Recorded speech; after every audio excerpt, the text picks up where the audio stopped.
Right, watcher, welcome back to part 12 of Project Bandit. Now, this here trellis back end has taken on a mind of its own.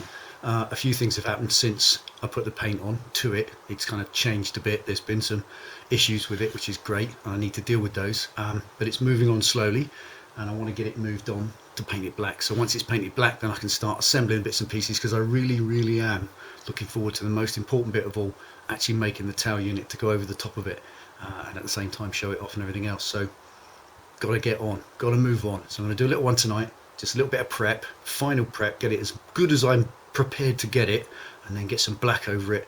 Then I can put that to bed, put the under tray in, and start moving on. So there we are. Stick around, stay tuned, see what happens. All right, so I'm going to show you up close. First of all, much as when you paint this, you think that it looks lovely. When I painted this, it was all glossy and silky and smooth and lovely and yummy. But when it dries, all of a sudden, all the blemishes appear. All these little marks, you can see them. Focus, wretched thing. Can't get it to focus too close. Now the idea is that obviously I want to get this as smooth as possible. So the reason that this all happens is that these blemishes appear second. If you don't know already, I'm sure you do, but if you don't, is that this is I'm using this, which is just a regular high coat etch primer. So it's just an aerosol can, nothing special, which means that the paint itself is suspended just in thinners, and it dries by evaporation, meaning that when you paint it on, when you first paint it, it's all lovely and thick and silky and smooth. It looks fantastic. You think you've done an amazing job. But then when the thinners evaporates, the liquid evaporates, which thins out the coat that you put on it. Now it's nice and hard.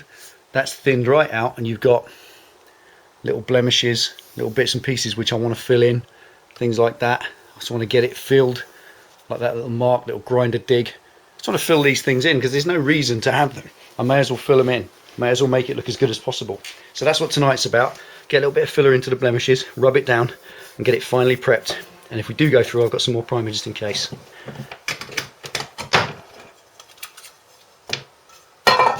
Okay, just a little tiny bit, because this is just for spreading in. Don't even need that much. That's going to be enough. Enough already. And a tiny bit of hardener, I know. Maybe a bit more. Here we go.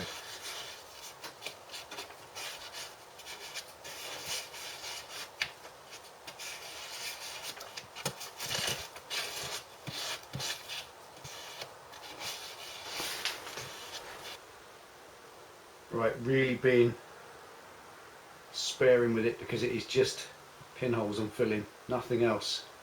I don't want to interrupt what I've shaped. Little grinder mark, cover that up, block that out.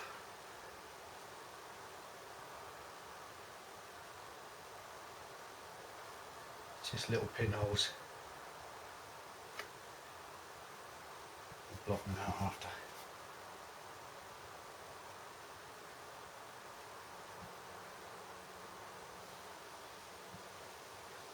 Alright, there we are. That's all I mean. Just little thumb fills. It's better. Just little thumb fills. They've already gone hard. Give them about another 10 minutes, a bit chalky still, and I'll just get those knocked down. And we are getting close. We are getting close to the black. Right. Same old drill as before. Going to use some 150 grit paper, which just for shaping is perfect. I can use the finer stuff when it comes to the paint. And I'm just going to file.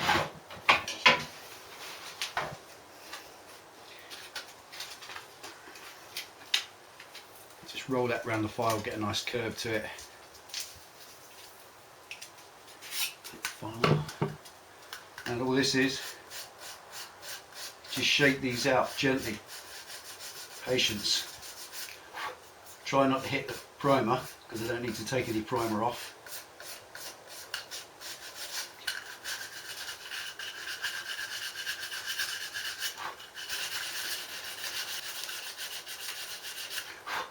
Just patience.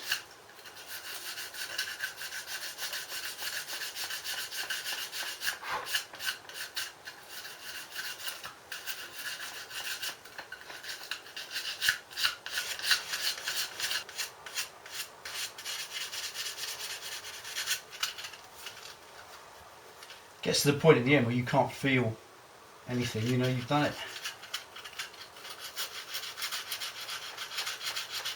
Gone through in a few places, just tiny little bits, but I just hit that again with a bit more primer before we put the top coat on.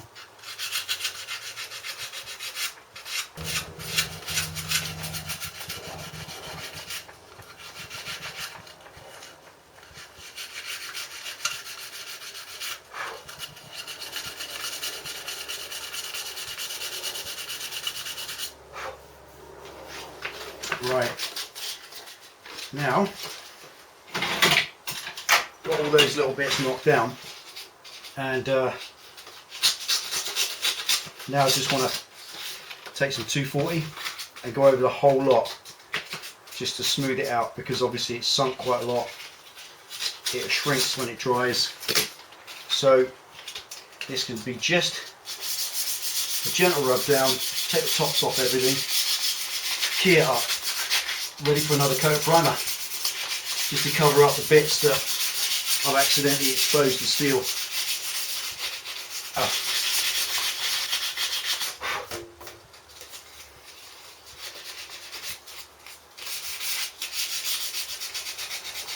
Alright, there we are. Lots of damage, lots have gone through, lots of metal showing, but I've given that a good rub down, and it's like here, it's highlighted lots of little bits, and the paint's doing some filling. Nevertheless, on the inside there, loads I didn't rub down properly. So really, oh yeah, someone did mention, am I going to fill the back of these tubes in? Well, there you go, all filled in. Filled the back of them in. Oop, anyway, they are. Filled the back of those in so no water goes inside. And it's the same on this side. Lots of little places where you see the circle there. Oops, where you see that, you can't feel it. It's completely, shut your eyes, you can't feel it at all. And it's just areas where I've filled it in. And that's now pretty much, if you rub your hand over it, sort of without looking, you can't feel anything. So I'm gonna clean this up now. A little bit of spirit wipe and another coat of primer just to go over everything and get that primer over all the bare metal. Right, just go over it with a, this is just like a wax and grease remover, which just soaks in, dissolves everything from your hands and your skin, and gets all the dust off at the same time. Gets it back to absolutely naked, baby.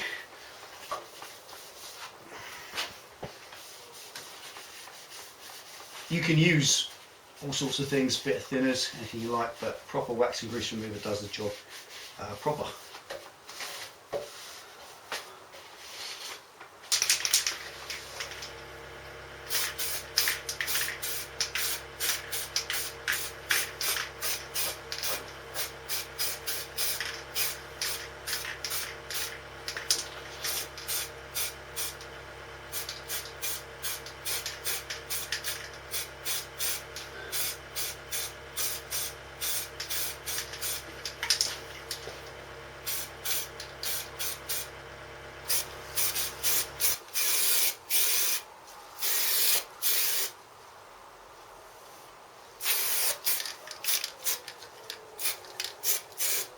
Okay, just going to give it a scotch up now with a green scotch pad,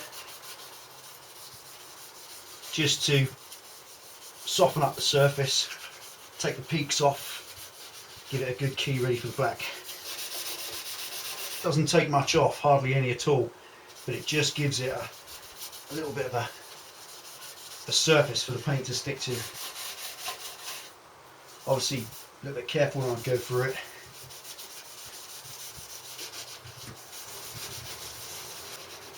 There we go. Right, that is now ready. Right, moment of truth. Let's get some black on it.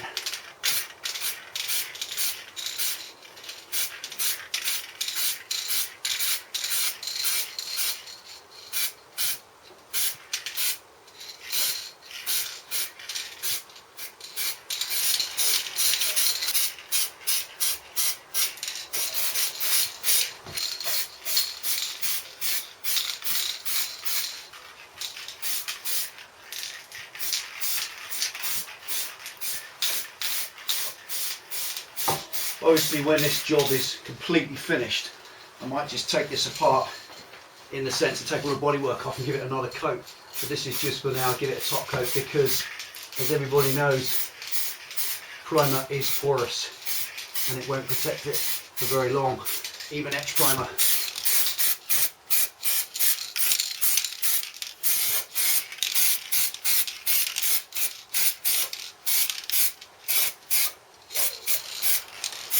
And there we are. There's a couple of thick coats, still wet obviously. It won't stay glossy, it will dry matte. Look quite nice really. At least I know what it'd look like if I was going to make it shiny, but I'm not. Imagine how cool that'd look red. Well, there we are. That's 2 thick coats. Gonna let them dry, give them a good quarter of an hour or so, then put the final 2 coats on.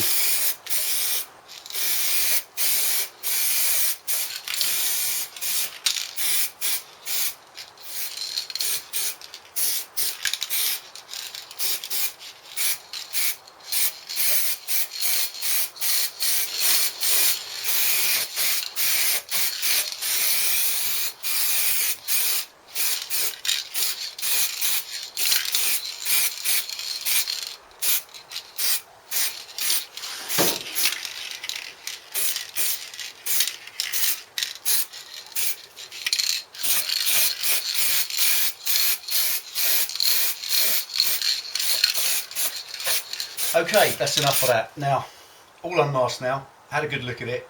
There's a couple of little runs where I've overdone it, dwelled too long, but you're going to get that because what the idea of this is I want to get this so it's like it's plastic coated. I want it absolutely thick. There's way too much paint on there. I'm going to get a block and some, probably some 800 grit and some wet, and I'm just going to block those runs out, and then I'm going to give it a final coat just to make it nice and smooth, and it will go matte at the end because at the minute there's so much thinners in that. It's so wet, it's just going to stay glossy for, well, hopefully not very long. I hope it does go matte because I don't like that. Too shiny.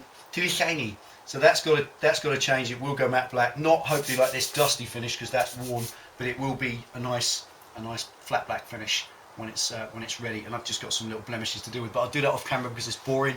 That's it, done. I'm going to call it done now. Next thing is get the tailpiece in, the actual under tray, which is this bit. That's got to go up underneath, but these sides here are going to have to be cut out because I want to be able to see through the trellis. So there's measuring, there's cutting, getting that. That's the next thing. The wiring, the IC bolts there, the fuse box bolts in there. The battery used to go there. There's wiring and so on. So there's a lot of stuff to do. Get that in, and then hopefully I can call the underside done. I want to try and get this finished by next week. I think by the end of next week's videos, the next 2 or 3 videos, I want this, all of the undercarriage, all of the underwear here finished, so that I can absolutely forget all about it, cut some threads in here, bolt some washers on that I can then weld the framework to and start designing and making the tail. Really, really keen on the tail piece. I'm going to make my own, not because I'm bloody minded or can't be bothered or whatever, but you look at the price of a GSXR K7 tailpiece, which is just about the prettiest tailpiece in the world ever. Everybody's got one. They're on the back of every Hayabusa now. They're on the back of every B King now. So I'm not going to put one on my bike. The same as a 916 tail from a Ducati. It's just done to death. And yet, obviously, it would be cool to have a Ducati tail, but then that would look like I've just welded the whole lot on, and it would kind of detract from the fact that I made that and I didn't weld it on from a Ducati. What are you laughing at, Pen? That would be funny, wouldn't it? Wouldn't it? Yeah. I see you bolted an entire Ducati back end on. Fuck off! I just found that funny. No, I didn't. I made it. Anyway, there we are. And because I want it bespoke, I want it completely unique. So when people see it, they think, yeah, that is absolutely one-off. And hopefully not, yeah, look at the pig's ear you made. So I'm going to try and make a good job of it. It's going to be an exciting little sub-project, but this has got to be finished first. And that's that. So there we are. Going to call that done for today. Thanks for tuning in and watching Delboy's Garage. That's been number 12. I really appreciate all your comments and support. It's absolutely amazing. It is inspiring and it is spurring us on. Definitely making a difference. So keep it coming. I appreciate that. Try and answer everybody as much as we do. Take it easy, ride safe. See you next time.